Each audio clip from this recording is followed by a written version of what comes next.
რუსთავში ქართული ოცნების ახალგაზრდული ორგანიზაციის რეგიონული კონფერენცია გაიმართა. ისევე როგორც სხვა შეხვედრებისას, დღესაც მთავარი აქცენტი დასაქმებაზე, განათლების ხელშეწყობაზე, ადგილობრივ პროექტებში ახალგაზრდების ჩართულობასა და მათი შესაძლებლობების რეალიზებაზე გაკეთდა. შეხვედრაზე იმ საკითხებზეც იმსჯელეს, რომლებიც რეგიონში მცხოვრები ახალგაზრდებისთვის პრობლემური და აქტუალურია. ორგანიზაციის ლიდერებმა შეხვედრის მონაწილეებს საკუთარი ხედვები გააცნეს და შეკითხვებს უპასუხეს. კონფერენციას დაესწრო ცოტნე ივანიშვილიც. მისი განცხადებით, საზოგადოებაში არსებობს ყალბი სტერეოტიპი იმასთან დაკავშირებით, თითქოს ახალგაზრდების უმეტესობა ქართული ოცნების მიმართ რადიკალურად ცუდად არის განწყობილი. ცოტნე ივანიშვილი დაინტერესდა თუ როგორ ხედავენ ქართული ოცნების ახალგაზრდული ორგანიზაციის ბორდის წევრები ახალგაზრდული კონფერენციების სამომავლო ფორმატს.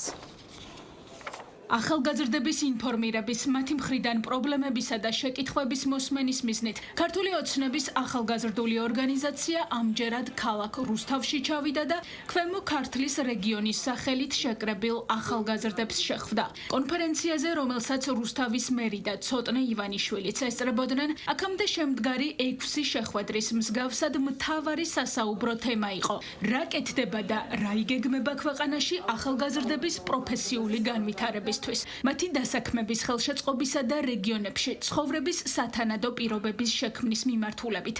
ამ კონტექსტში ძირითადი აქცენტი დაეთმო განათლების რეფორმას, რომელიც 3-წლიან საბაკალავრო, ხოლო 1-წლიან სამაგისტრო პროგრამას გულისხმობს და სხვა ცვლილებებთან ერთად საუნივერსიტეტო კერებად თბილისის გარდა ქუთაისსა და რუსთავსაც მოიაზრებს. ახალგაზრდულ საბჭოებთან უშუალო კომუნიკაცია იქნება გამოსავალი და ნათელი ახალგაზრდულ საბჭოში შეიძლება იყოს ნებისმიერი პოლიტიკური შეხედულების ახალგაზრდა და სწორედ აი ასეთი დიალოგები აძლიერებ ჩვენს სახელმწიფოს და ვფიქრობ, რომ უნდა ჩაერთოთ თქვენს ახალგაზრდულ საბჭოებში, როგორც ვიცი 70-მდე ახალგაზრდა ჩართული მხოლოდ რუსთავში. როგორ წარმოუდგენიათ სტუდენტებს საკუთარი რესურსის და როლის გაძლიერება და რა გამოწვევების წინაშე დგანან.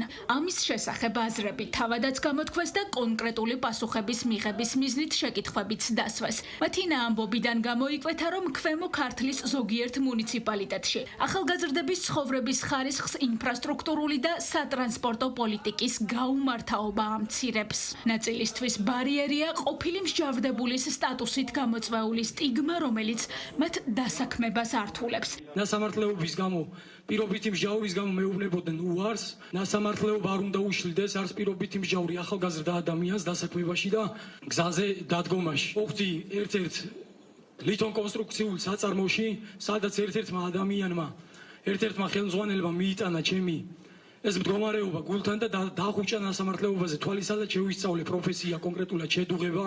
ახალგაზრდების გულის ტკივილს იწვევს დემოგრაფიული პრობლემაც. მათი შეკითხვები შეეხო ისეთ მიმდინარე პოლიტიკურ თემასაც, როგორიცაა ევროინტეგრაციის გზაზე ევროკავშირის კრიტიკა საქართველოს ხელისუფლების მიმართ.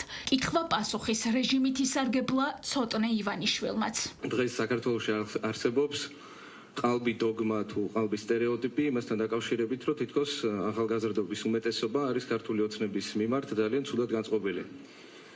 მე პირადად მაგალითად მეგობრებიც ვყავს, რომლებთანაც შეიძლება რადიკალურად განსხვავებული პოზიცია მქონდეს ბევრ თემასთან დაკავშირებით, მაგრამ ყოველთვის მიხარია მათთან კამათი, მათთან საუბარი. მანამდეც აღნიშნე და გავიმეორებ ახლაც, რომ ჩემი აზრით თუ ორ განსხვავებული აზრის მქონე ადამიანს ჯანსაღად მართლა უყვარს თავისი საკუთარი სამშობლო, მაშინ ყველა თემასთან დაკავშირებით შეუძლია რომ იმსჯელოს იკამათოს და ამ პოლემიკაში თავისთავად იბადება ჯანსაღი აზრი. მე მაინტერესებს როგორ ხედავთ ამ ფორმატის უფრო გრძელვადიან დაკანონებას. ძალიან მიხარია რომ აპირებთ შემოიაროთ სრულიად საქართველო, მეც პირადად დღეს ძალიან მიხარია აქ ყოფნა. მიზანმიმართულად ხდება ზუსტად ამაზეც პროპაგანდა, რომ თითქოს ქართულ ოცნებას ახალგაზრდები არ უჭერენ მხარს და სხვა მიმართულებით არიან ახალგაზრდები და სხვა რამ სურთ და სხვანაირად ხედავენ ქვეყნის განვითარებას. ასეთი ფაქტი შეგვიძლია გავიხსენოთ უამრავი და კონკრეტულად ამ შემთხვევაში მოვიყვანდი მაგალითად მე ბატონი ბიძინა ივანიშვილის ქველმოქმედებას, რომელიც ის ძალიან დიდი ხანი, ბევრი წლის წინ დაწყებულ ქველმოქმედებას ახორციელებდა ქვეყანაში.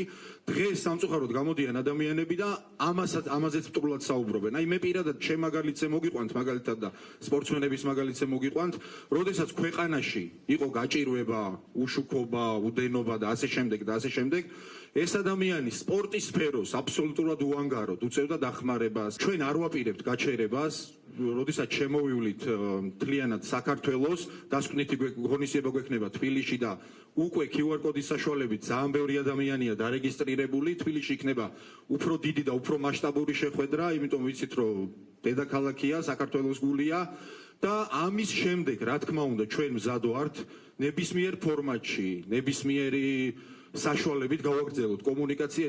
რიგით მე-7 ნაყოფიერი შეხვედრა უწოდეს რუსთავში გამართულ კონფერენციას ქართული ოცნების წარმომადგენლებმა. მათი თქმით, სწორედ ახალგაზრდების ხმა და მათი განსხვავებული მოსაზრებები ქმნის დემოკრატიული და პროგრესული საზოგადოების საფუძველს.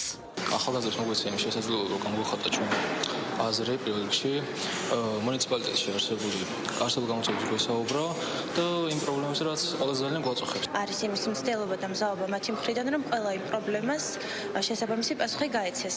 გაჟღერდა ძალიან მწვავე პრობლემები, ვფიქრობ ეს არის გზა და ეს არის ნაბიჯი იმისა, რომ საზოგადოებაში გამყარდეს ნდობა ახალგაზრდებს გაუჩნდეთ შესაძლებლობა რომ ისინი შევიდნენ დისკუსიაში, შევიდნენ დიალოგში. ძალიან დაკანონდა სამწუხაროდ ჩვენ ქვეყანაში იარლიყების აკვრა ადამიანზე, რომელსაც არ ვეთანხმებით და დიალოგი არის ლოგიკა, სხვადასხვაობაში იბადება სიმართლე, იბადება ჭეშმარიტება. დღევანდელი შეხვედრა კიდევ ერთი კარგი მაგალითია, რომ გამოწვევების იდენტიფიცირებით, პრობლემებზე საუბრით და ასევე სამომავლო მნიშვნელოვანი გეგმების დასახვით, როგორ უნდა განვავითაროთ ყველა ჩვენი ქალაქები და ჩვენი სოფლები. პრობლემურ საკითხებზე იყო საუბარი, განსაკუთრებით ვიტყოდი, რომ ახალგაზრდულ სივრცეებზე დასაქმებასთან დაკავშირებით, რიგ შემთხვევაში ამომწურავი პასუხი გავეცით, რიგ შემთხვევაში მიმდინარეობს პროექტირება და უშუალოდ მათი ჩართულობით განხორციელდება, თქვათ, სამომავლოდ ეს პროექტები და ეს გეგმები, ვფიქრობ აუცილებლად